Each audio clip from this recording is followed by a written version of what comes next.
Just sling.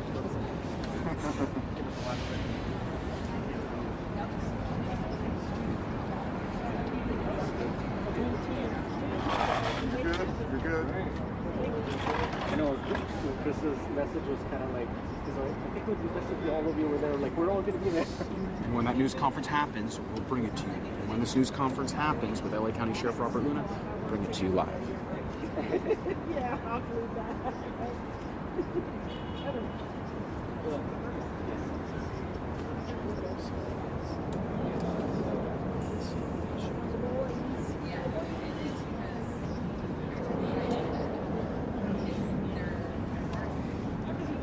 So 30 seconds. Because of my teeth, right? Because of my mustache and my teeth. I'm going to do a tag regardless, so we're good. We made it. Yeah, you got it.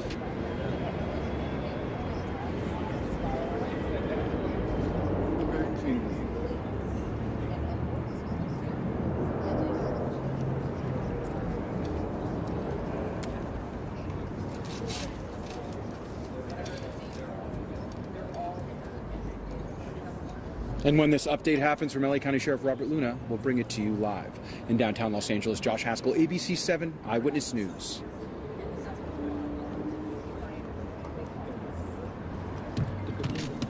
Want me to turn this off? Good job, dude.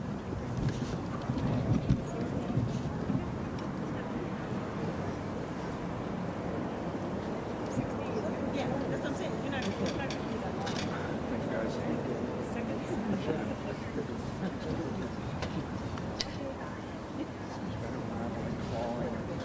Push each other away.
Audio check.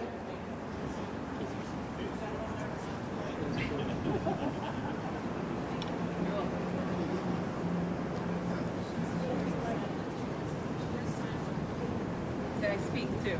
Speak. So many people are surprised about that. Everybody's good on sound? Do you want last one? I don't know. I'm just checking. I just had to do one now.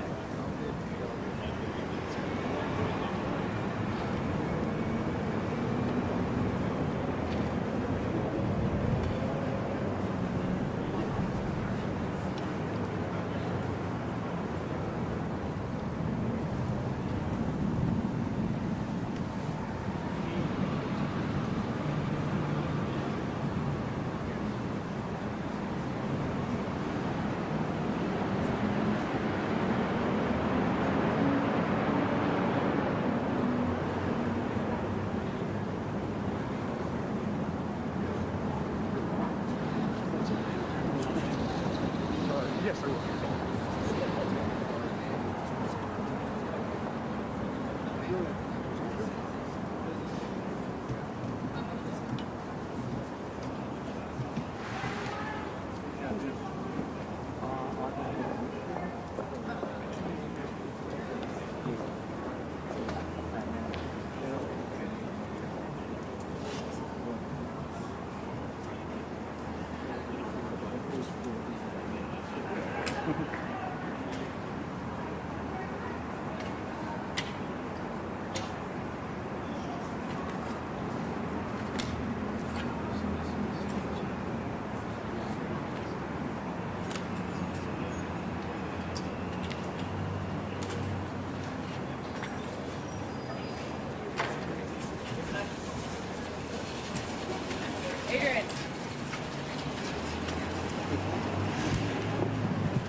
Good afternoon.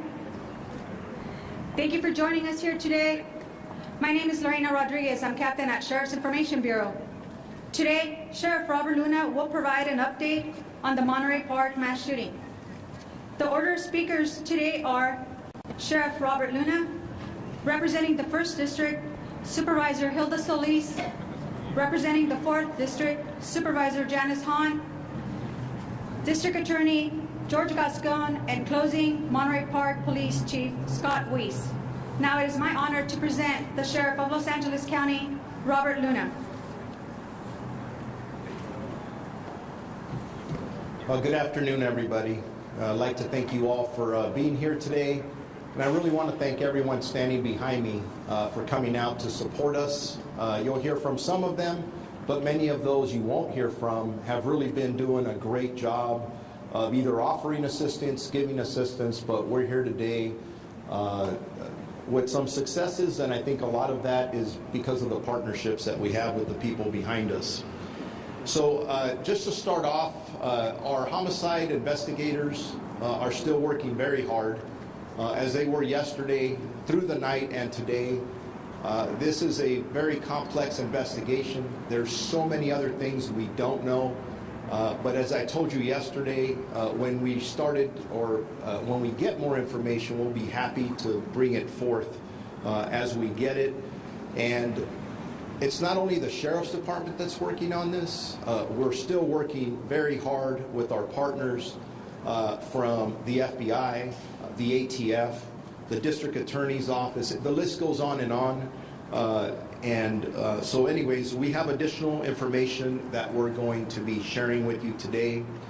I think some of this information may have gotten out the last several hours, but I do regret to inform everybody that we did unfortunately have an 11th victim that passed away.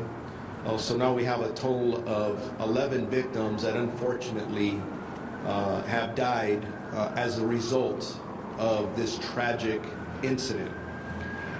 I also want to share the names of 3 victims in which, and this is a key, I'm sharing these because the next of kin notifications have been completed. That's number 1, Mai Han, female, 65 years of age.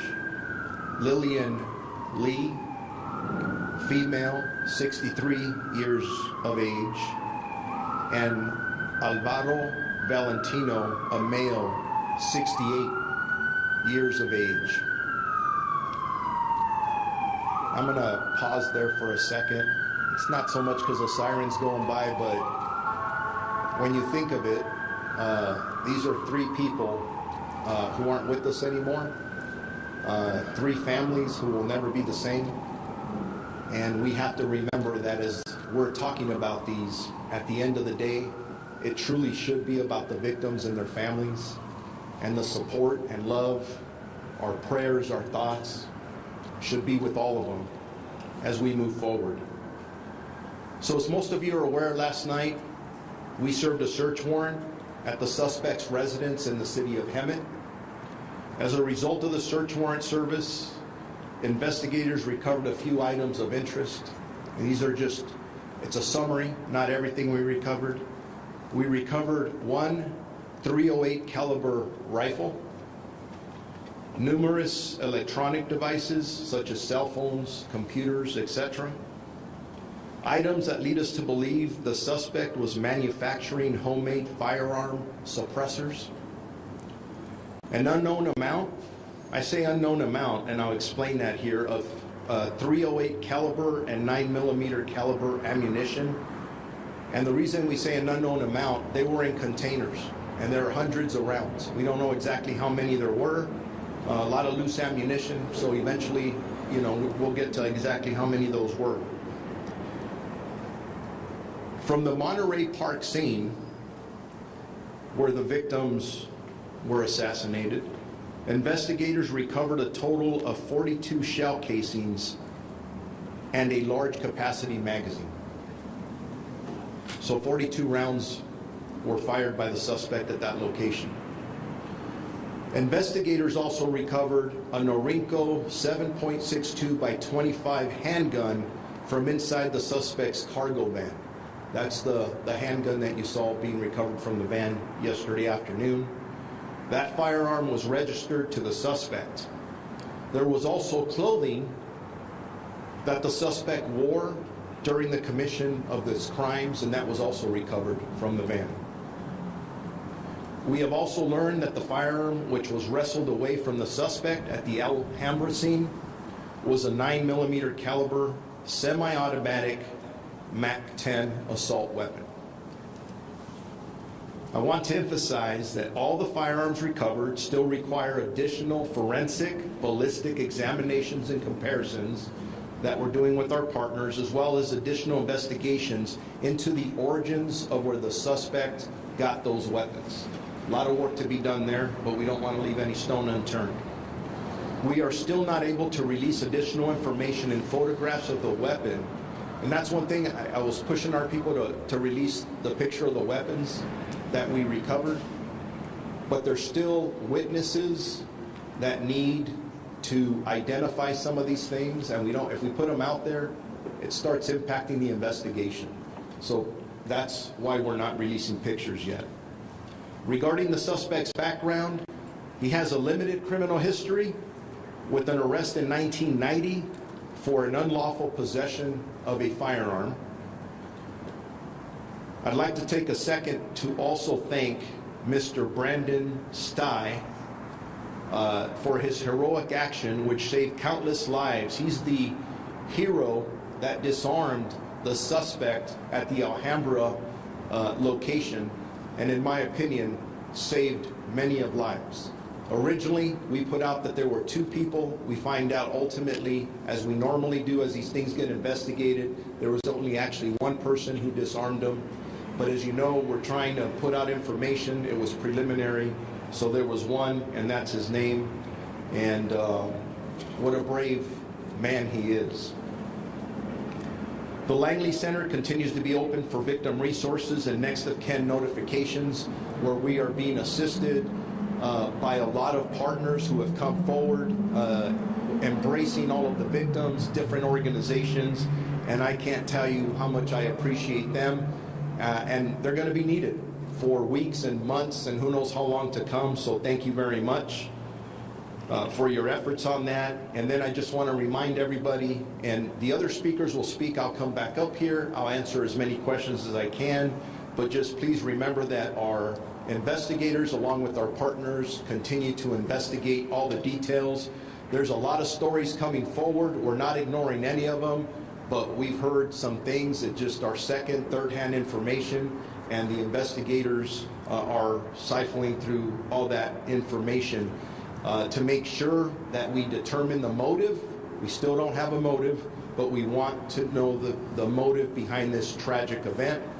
And the FBI continues to collaborate with us in that portion of the investigation.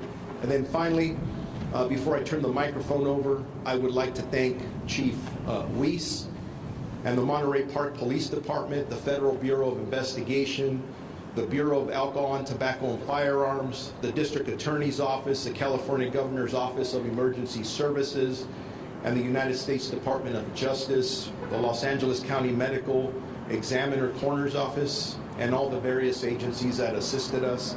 And like I said yesterday, I'm getting calls all the way from our Attorney General. I spoke to our governor before coming down here, and he has been very kind in offering not only his condolences, but his support for anything that we may need. So with that, I will turn it over to Supervisor Solis. Thank you. Thank you, Sheriff Luna. I represent the 1st District. My name is Hilda Solis, and included in the district are the communities of Monterey Park and the city of Alhambra. For the last 2 days, as you know, we have seen just a tragic mass shooting take place in the city, our very own city of Monterey Park. Trauma, deep loss for many families that are suffering. We are all grieving. All of us are grieving. And I continue to have the families of those who lost a loved one in my thoughts and in my prayers. The chief medical examiner was able to identify 2 of those victims. You heard some of that already from our sheriff. The 65-year-old Mai Nehan and 64-year-old Lillian Lee. all of the county is with those that have lost their lives. First, I'm grateful for the swift and united actions of our law enforcement partners, the Monterey Park Police Department, the Los Angeles County Sheriff's Department, the Torrance Police Department, the FBI, and other law enforcement agencies that assisted in keeping our public safe. Within a day, they were able to identify and secure the shooter quickly without causing more harm to our community. And I'm also grateful to the medical personnel at LAC USC Medical Center and other nearby hospitals for continuing to treat those that were injured. Unfortunately, as we heard, one person who was critically injured succumbed to injuries and passed away last night. We know that their path to healing physically and mentally may be long, but they will not be alone in their journey. I'm coming directly from LAC USC Medical Center, where I visited with at least 2 of the survivors. One was going to be released today. Another one will be released in time, but are both recuperating. And you could see in their faces their spirit to fight and the fact that they are resolved that they are still here. And they want to be with their families, and they want to know what happened to the others on that night. I also visited earlier with some of the folks here, the Langley Senior Center in Monterey Park, to see what services our county, LA County, and the community are providing. And that is, I can tell you, without a doubt, some of the best resources that I have seen united at every level, the federal level, the state level, the county and the city, and community groups, the Red Cross, including other organizations. My hat goes off to our DA's office as well for doing all that he can to help provide services on site and on time, and to all of us. Our Department of Mental Health, physicians and psychiatrists are on hand, and they are there, able to speak the different languages that are needed and provided for these families, and also they're providing legal assistance that's being offered there to the families, which is much needed. I've also seen the support that we've received from communities like the Chinatown Service Center and the Sushai Center, the Red Cross, and many others that were there. As our law enforcement partners work diligently to determine the motive of the shooting, and as details continue to emerge, we have learned that we have true heroes. And we heard about one earlier that the sheriff spoke about. And I think that individual is a hero for all of us. Someone that put their own life at stake and actually prevented more deaths from occurring is a hero in my books.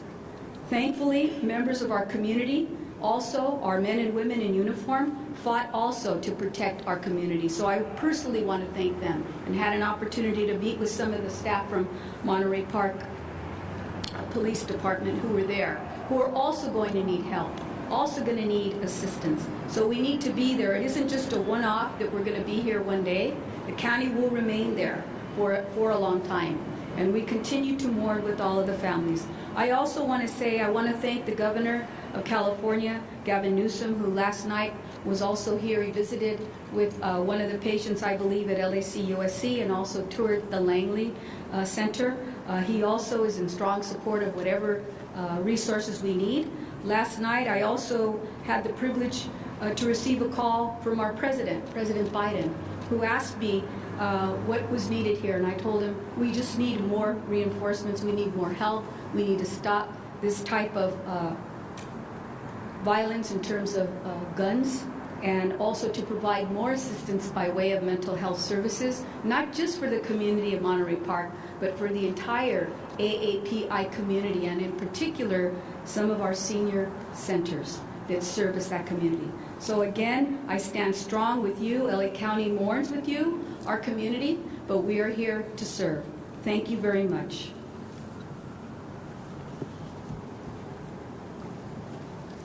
I'm Supervisor Janice Hahn, and I am currently the chair of the Los Angeles County Board of Supervisors, and I'm here today, of course, to provide support to my colleague, Supervisor Solis, who had this tragedy unfold in her district in Monterey Park. Sheriff Luna, you've been in this office for less than 2 months, and you already had to deal with the worst mass shooting in LA County's history.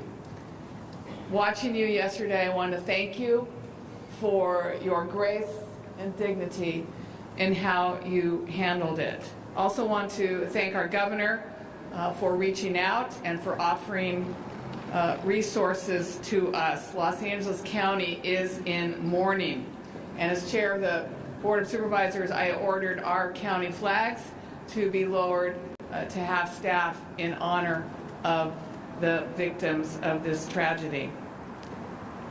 Certainly our prayers continue to be with the family members of those who were murdered, a number that's tragically increased this morning to 11, as well as all those who continue to suffer from their injuries. Thank you, Supervisor Solis, for taking the time to go and visit those in the hospital. I'm sure that meant so much to them. And as our Sheriff's Department continues their investigation and works to determine a motive, I want to take the opportunity to recognize the good police work that brought this terrifying situation to an end yesterday in the city of Torrance. As law enforcement conducted a massive manhunt in the early hours of yesterday morning, the suspect was in Torrance, miles and miles away from the scene of the crime in a nondescript white van. But because LA County Sheriff's Department made sure that they got the information out to all law enforcement agencies in the county of Los Angeles, Torrance patrol officers were able to spot this van and help bring this dangerous situation to an end. Thank you again for the idea of cooperation, for the idea of sharing information among all agencies, working together, collaborating together. We were able to, in a timely manner, bring this to an end. Those in my district in Torrance, of course, were anxious knowing that this gunman was at large all day. There's a large Asian American community in Torrance, and no one at that point understood what the motive was. So I really wanted to thank the Torrance Police Department. I was with them yesterday.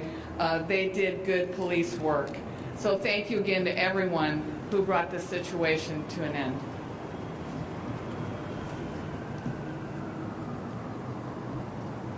You know, this was a moment that was supposed to be a moment of celebration, not only for the AAPI community, but for many of us that have friends, family members in this community, and one individual with guns caused this incredible tragedy. And I think it's important that we reflect on what has occurred. I want to thank, first of all, the family of the Monterey Park community, the police department, mayor, city organizations, and others that were not only there immediately before many of us were able to get there, but that have continued to bear the brunt of the work. I think it's really a testament to the leadership in Monterey Park. I also want to thank our sheriff and the sheriff's department and all the other both local and state and federal agencies that have worked together in order to make sure that we brought accountability to this case and that we stopped a potential threat to our community so quickly, and our Supervisor Solis, who has been there with us from the very beginning. You know, the role of my office is a complex one in these cases. Obviously, had there been an arrest, we would have been engaging in the issue of, looking for a prosecution, but that not being the case here, we play other roles, and we were there from very early on, providing investigative support in order to make sure that if there were going to be a prosecution, that we would have the right information. We also provided legal assistance in order to make sure that search warrants were conducted appropriately. But more importantly, our role now is one of dealing with the recovery. And our victim services, our mass casualty impact team has been at Langley and in the Monterey Park area since yesterday. We have worked already with families trying to get them into services, and we will continue to do so for the weeks to come, and we'll continue to work with communities in order to deal with the grieving and ensuring that all the resources that are available in our community and even outside the community will come to bear.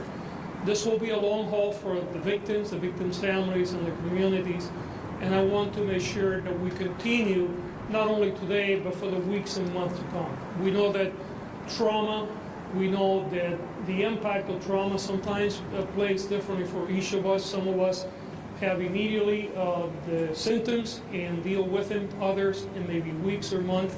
And it's important that we recognize that as a community we'll continue to be there with you. Again, I want to thank all of our partners for this and to show our commitment that we will continue to work with everyone. Thank you.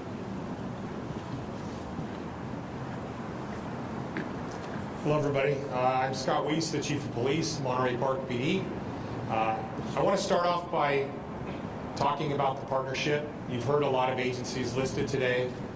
There's no way that my police department could have worked through this without the help of everybody you see behind me. Not just the partnerships locally and county-wide and federal, but the partnerships amongst all of the law enforcement agencies in Los Angeles County. I'm a relatively new chief. I've been in an acting role for a few months, but I was sworn in Thursday night, 2 days before this event. So it's a little bit of trial by fire for me, but I had a lot of chiefs help out when I needed that assistance. My focus now, as it has been from the beginning, is the safety of our community in Monterey Park. We have a lot of events that are come up in the next few weeks, one tonight. My officers are dedicated to make sure that everybody that comes to our city, all of the residents that want to come out and grieve, are safe. We will be there. We will always be there, and our diligence and our commitment to the community will never stop. I also want to talk a little bit about the wellness of my officers. I had one of the youngest shifts that I have on the job there that night. My 3 young female police officers who had only been on the job less than a year, they made entry into that building knowing what they were going to run into without any hesitation. From the moment the call came out to the moment they went through that door, we're talking about minutes. They didn't think about what they were going to encounter. All they thought about was getting in there and helping the people that needed help and stopping that gunman. They're feeling it today. I've sat down with each one of them, and I guess kind of like that father figure that the chief becomes, kind of wrap my arms around them. My whole department has collapsed onto them to make sure that they're safe, and they understand how proud of them I am and how proud the department is of them. They want to stand that line. They're back on duty, or they will be soon, but I need to make sure that my officers are safe, and officer wellness is a huge part of being a police officer in today's age. Officers get a bad rap. And I can tell you, I have 77 of the greatest human beings on the planet that work for me.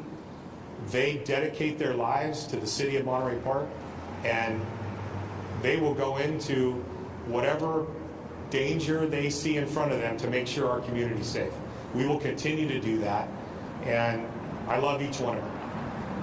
At this point, I'm going to open it up to questions.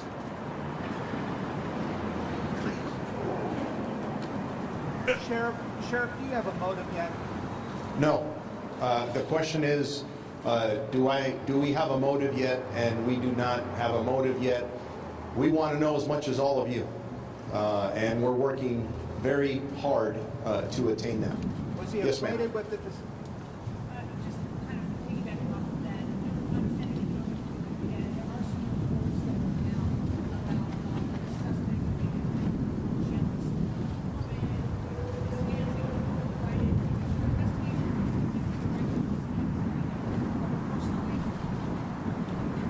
The question is, there's information out there that the suspect may have committed these crimes, and I'm paraphrasing, due to jealousy or some relationship issues.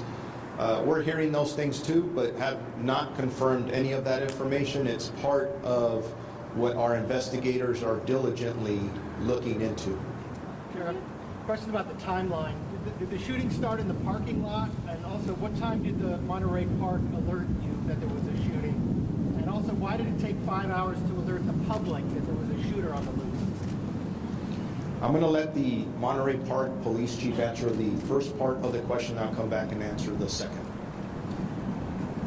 So our 911 dispatch received 911 calls about a shooting in progress at 10:22 to 10:23. Within the 30 seconds, we received numerous calls.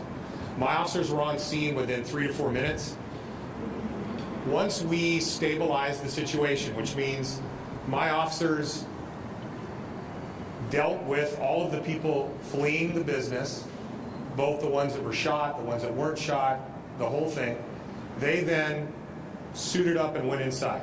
So imagine a crew of people coming out and my officers swimming upstream to get inside to stop the problem. Once we stabilized the scene, did our search, made sure there was no hiding suspects, and set up our perimeter, we do an assessment. It was very clear at that point that we needed the Sheriff's Department's help, and when I got there in about 20 minutes. I don't live that far away. I walked the scene, and it was very clear to me that I couldn't handle this on my own with the people I have. It was going to be too much of a burden. The partnership that we have with the Sheriff's Department in Los Angeles County is very, very close. The first call went to Sheriff's Homicide, and that began the process. My next call, quite honestly, was to Sheriff Luna in the middle of the night. What time? I think I woke him up about 11:30 maybe. I'd have to look at my phone, don't quote me on the time, but I texted him, he called me back, we talked about what was going to be needed, but his people were already rolling at that point. So within a few minutes of us assessing what it was, that's when the call went out for help. Did the shooting start in the parking lot? I'll leave that up to the sheriff, but we had one of the victims in the parking lot outside. I don't know if that victim was shot prior to him going in or as he came out. I don't know. So to answer that last question about the shooting outside versus inside, we did have one victim who was shot outside of the dance hall in a vehicle. And we believe, and again, I'd like to tell you this is exactly what happened, but we're still putting it all together. We believe that that victim was probably shot before he started his rampage going inside. In regards to the previous question you asked, in regards to the hours in notifying the public, I believe we put out a statement. I don't have the time in front of me of when we put out that statement. I know when I arrived early in the morning, those were questions we were asking each other and trying to weigh not only assisting the victims, trying to investigate this, and the other priority of apprehending the suspect. Our detectives had done some really good work and felt they had some really good clues. When we started putting out public information, the priority was to get this person into custody. So we were very strategic in the way we were putting out information. Ultimately, it worked. We will go back and look at, as we always do. Nobody is as critical as we are to ourselves about what worked and specifically what didn't work, and evaluate that and see what the weight was and determining what the public risk was at that time. Sheriff, so from people you've spoken with, he just wakes up on Saturday and decides to start killing people Saturday night? I mean, were there any warning signs, any indication of problems? And what was he doing with these manufacturing this ammunition and suppressors in Hampton? All excellent questions that we are going to be looking for answers on. What did he plan this? Was it the day of? Was it a week before? What drove a madman to do this? We don't know, but we intend to find out. And we're as curious as you are, because it's, I mean, this is disturbing. I don't, how can you even come to reason that somebody would even think about doing something like this? It's horrendous. How about allegations of poisoning that you're involving his family? How about the allegations of fraud, theft, and poisoning involving his family? That he made to Allegations about family poisoning. We've heard the same information. I believe the information we have is that the Hemet Police Department put that out. I would recommend you call them. We don't have specific information. Well, there's Although the our investigators will be looking at all those factors to see if it contributed to the madness that occurred that day. Sheriff or Chief, can you talk about whether, I know you can't talk about motive and that's still under investigation, but can either of you speak to whether he was known to the people at the dance studio, whether he was known to that community? Was the suspect known to the individuals at the dance studio? We're hearing that there were possible relationships there, but I'm not going to confirm that yet because that's part of everything that we're looking at. But we hear the same thing over and over, so obviously it has to be looked into and more importantly verified, because I'm getting a lot of questions in the last 24 hours about information coming to all of you. It's second and third hand information. It seems like a lot of people definitely have opinions. Everybody has a perspective. But what we're finding out is it's not supported by facts and evidence. And we're in the business of reporting facts and evidence the best that we can.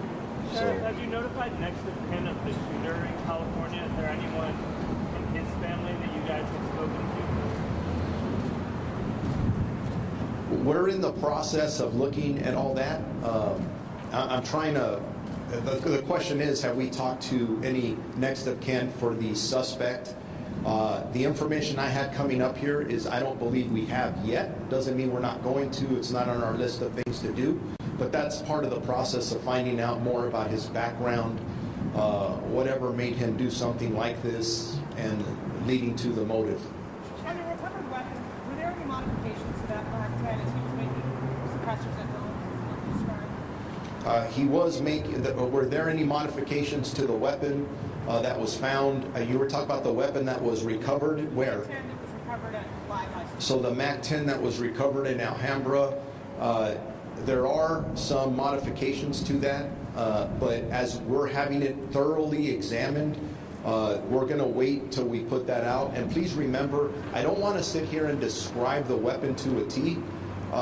We have witnesses that still need to be interviewed. Part of the questions all of you are asking, we start putting out information in this format, that's not good for any of us. So I want to make sure. There were modifications to the standard weapon in fact. Were there modifications? I'm just going to leave it at yes.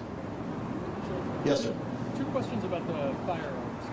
How does the suspect's 1990 weapons charge impact the legality of his other purchases? And then could you clarify something you said last night about how one of the weapons seized was probably illegal? Was that the weapon, the weapon itself, or the modifications made to it? Could you just clarify? So the question is, if I understand it correctly, the modifications, again, to the weapon and the arrest having, when he was arrested in 1990. So that's exactly what we're analyzing with our partners at the ATF. Nobody does fire examinations like they do. So we'll look at that, and what gets confusing, and I will not try to explain, is remember that California has some of the most strictest gun laws in the country. But then you look back historically over the last 10 and 15 years, there's been modifications. So if you look at somebody who may have been arrested back in 1990, maybe then it was or was not illegal, and what it is today, maybe not only a firearm, but a potential modification, and even the magazines being used. So a little bit more complex. It's part of the puzzle that we're trying to put together, but very good questions. Could you just clarify the comment from last night? Yes, ma'am.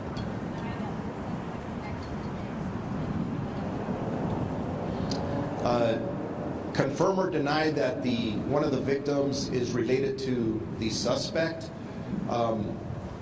At this point, we don't have any evidence of that, but that could change. We don't know. And as we're getting information from the coroner's office, who is responsible for identifying and notifications, to the next of kin, we'll continue to work with them. So thank you guys all very much for coming out. Appreciate you.